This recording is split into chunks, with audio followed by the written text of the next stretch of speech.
ওরে সাক্ষর আমি নাম আমার মায়ের হারাইবে না ওরে আমার বাবাকে বাবা। আসসালামু আলাইকুম, সবাই কেমন আছেন? আশা করি ভালো আছেন। আমি ভালো নাই, কারণ এই ভিডিওটা দেখার পরে ভাই আমি জাস্ট অবাক হয়ে গেলাম। মানুষ মানুষকে এরকম নির্মমভাবে হত্যা করতে পারে আমি ভাই কল্পনাই করতে পারি না। আপনারা শুনলে ভাই আপনাদের গায়ের রক্ত টক বকাবে, কারণ এরকম কুলাঙ্গার আমাদের বাংলাদেশে এরকম কুলাঙ্গাররা ঘুরে বেড়াচ্ছে রাস্তাঘাটে, আমরা ধারণাই করতে পারি না। এরকমই একটা ঘটনা ঘটে গেছে বরগুনা জেলায়। এই যে কিশোরীটাকে দেখতে পারতেছেন, এনার নাম হচ্ছে তানজিনা। মূলত ইনি একজন 6 বছরের কিশোরী, ষষ্ঠ শ্রেণীতে লেখাপড়া করেন মাদ্রাসায়। তিনি বাসার পাশেই খেলাধুলা করতেছিলেন। সেখান থেকে তার চাচাতো ভাই হৃদয় এবং জাহিদুল নামে ছেলে দুইটা তাকে কিডন্যাপ করে তাকে বাসায় নিয়ে যায়, ধর্ষণ করে।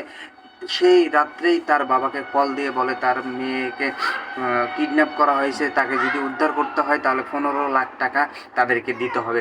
কিন্তু তারা টাকা, মধ্যবিত্ত মানুষ, টাকা মানে ব্যবস্থা করতে করতে একটু দেরি হয়ে গেছে।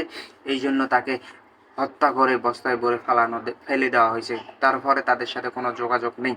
ইতিমধ্যেই তানজিনার বাবা পুলিশে যে মামলা দায়ের করেন যে এরকম আমার মেয়েকে কিডন্যাপ করা হয়েছে এবং আমাকে ফোন দিয়ে বলা হয়েছে যে 15 লাখ টাকা না দিলে আমার মেয়েকে ছেড়ে দিবে না তারা।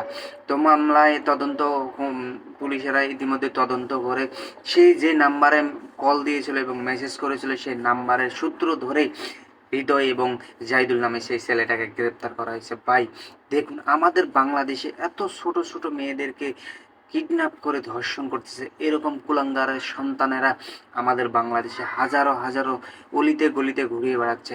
তো আপনারা ভিডিওটা শেয়ার করে দিবেন এবং প্রতিবাদ জানাবেন যে এই রকম কুলাঙ্গারদের আমরা কঠিন শাস্তি চাই, কারণ তাদেরকে শাস্তি না দিলে তাদের দেখে আরেক কুলাঙ্গাররা জন্ম নেবে। এই জন্য ভিডিওটা ভাই শেয়ার করে দিবেন, আরেকজনকে দেখার সুযোগ করে দিবেন, তারা যেন সতর্ক হয়ে যায় এবং তাদের পরিবারকে যেন হেফাজতে রাখতে পারে, খেয়াল রাখতে পারে। এই জন্য আপনারা ভাই প্লিজ ভিডিওটা শেয়ার করে দিবেন। সবাইকে ধন্যবাদ। ভালো থাকবেন, সুস্থ থাকবেন এবং ফ্যামিলির দিকে খেয়াল রাখবেন। এরকম কুলাঙ্গার সন্তানের হাত থেকে আপনার ফ্যামিলিকে রক্ষা করবেন এবং সবাইকে ধন্যবাদ। আসসালামু আলাইকুম।